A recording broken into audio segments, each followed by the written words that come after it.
अस्सलाम वालेकुम dear students, आप देख रहे हैं सैयद अली अकेडमी और हाजिर हैं हम लोग क्लास 11 बायोलॉजी के एक नए चैप्टर एंजाइम के साथ में। आज की इस वीडियो के अंदर हम एंजाइम और इससे जुड़ा हुआ इंट्रोडक्शन जो है डिस्कस करने वाले हैं।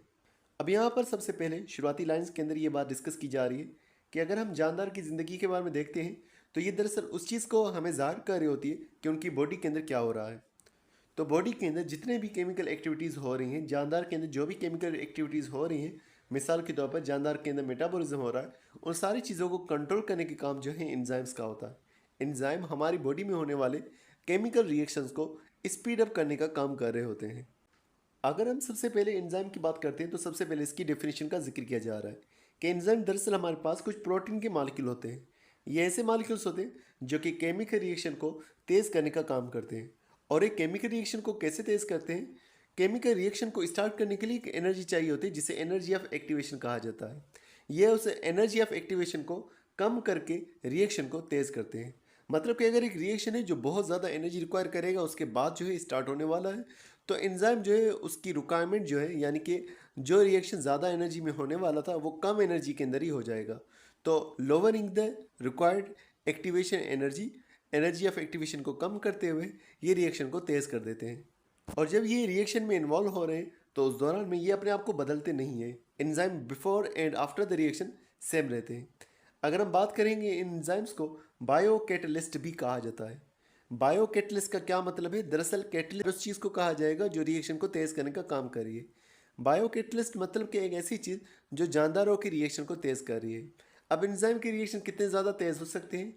1000 गुना भी ज़्यादा हो सकते हैं या 100 मिलियन टाइम्स जो है रिएक्शन तेज़ हो सकता है उस रिएक्शन के मुकाबले में जो कि एंजाइम के बगैर हो रहा होगा। तो एंजाइम 1000 गुना रिएक्शन को बढ़ा सकता है या 100 मिलियन गुना जो है रिएक्शन को तेज़ कर सकता है। यहाँ पर भी इस रिएक्शन की स्पीड के हवाले से जिक्र किया जा रहा है कि अगर एक रिएक्शन है जिसे एंजाइम जो है तेज़ करने के काम कर रहा है, वो एंजाइम की मौजूदगी के अंदर 30 मिनट के अंदर रिएक्शन मुकम्मल हो रहा है, लेकिन अगर एंजाइम मौजूद नहीं होगा तो उसे 1 साल का टाइम भी लग सकता है अगर उसके साथ में एंजाइम शामिल नहीं किया गया।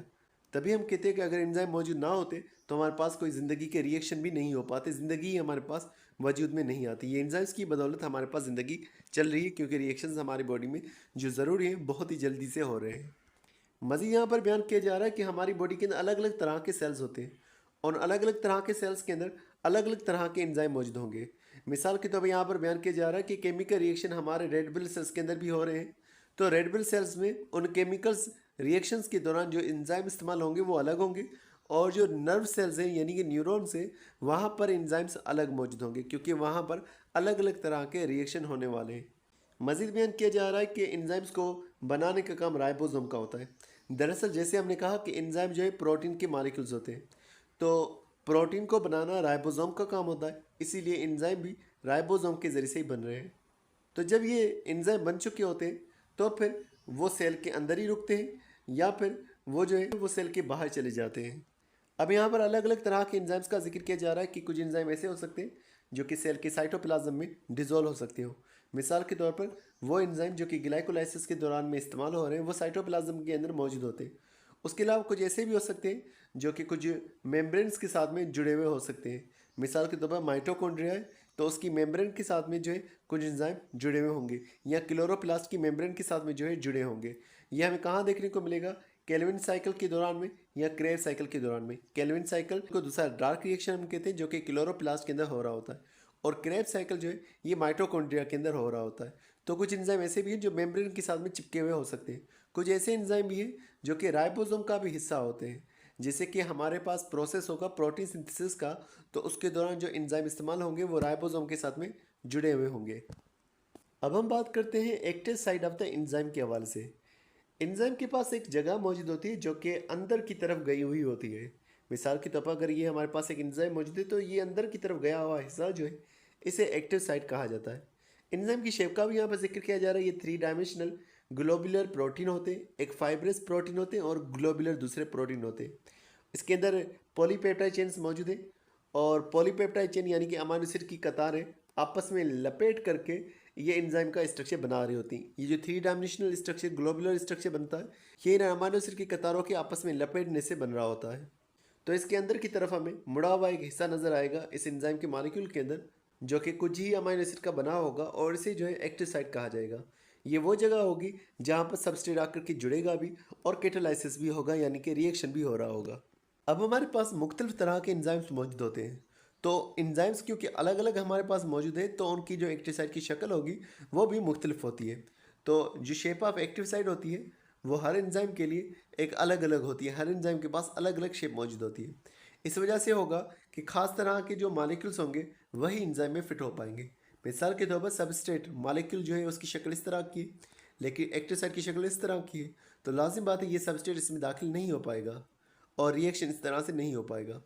तो एंजाइम की एक्टिव साइट की जो शक्ल है वो खास तरह की होती है और ख़ास तरह के मालिक्यूल्स को ही अलाउ करेगी। और उसके अलावा एंजाइम की एक्टिव साइट के पास जो चार्जेस होती हैं वो भी अपोजिट टू द सबस्ट्रेट होती हैं। ये जो सबस्ट्रेट हमारे पास है, अगर इसमें मिसाल के तौर पर इस तरह से नेगेटिव चार्जेस है तो इसके पास पॉजिटिव चार्जेस होंगे इसके मालिक्यूल्स के अंदर, तभी जो है इनकी बाइंडिंग जो है हो पाती है। तो यही बात बयान की जा रही है कि इसके पास चार्जेस भी खास तरह के मौजूद होते हैं। एक्टिव साइट के दो हिस्से हैं, एक को बाइंडिंग साइट कहा जाएगा, दूसरी को कैटालाइटिक साइट कहा जाएगा।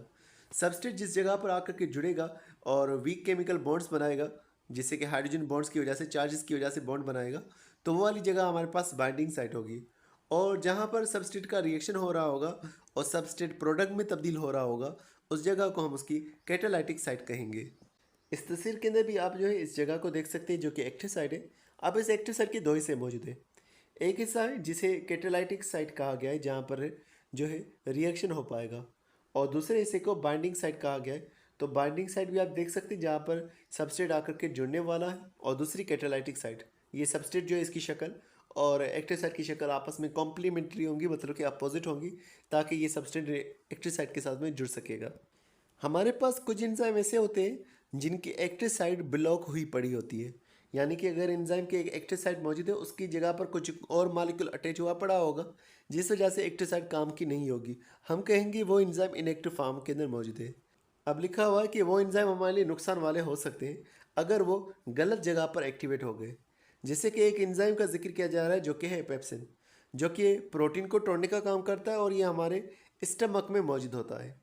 तो पेप्सिन अगर किसी और जगह पर एक्टिव हो जाता तो ये वहाँ मौजूद प्रोटीन्स को तोड़ना शुरू कर देता। प्रोटीन के जो बॉन्ड्स होते हैं उन्हें तोड़ देता, अमाइनो एसिड्स को इस तरह से अलग कर रहा होता।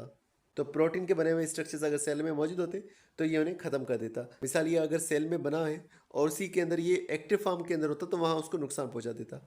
लेकिन ये इनएक्टिव फॉर्म में प्रोड्यूस हो रहा होता है, इसकी एक्टिव साइट ब्लॉक हुई पड़ी होती है और उसकी इनएक्टिव फॉर्म को पेप्सिनोजिन कहा जाता है।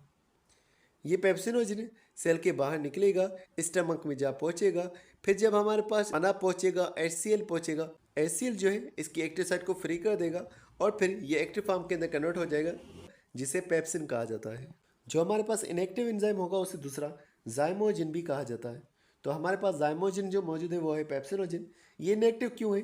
क्योंकि इसकी जो एक्टिव साइट है वो यहाँ पर ब्लॉक हुई पड़ी है।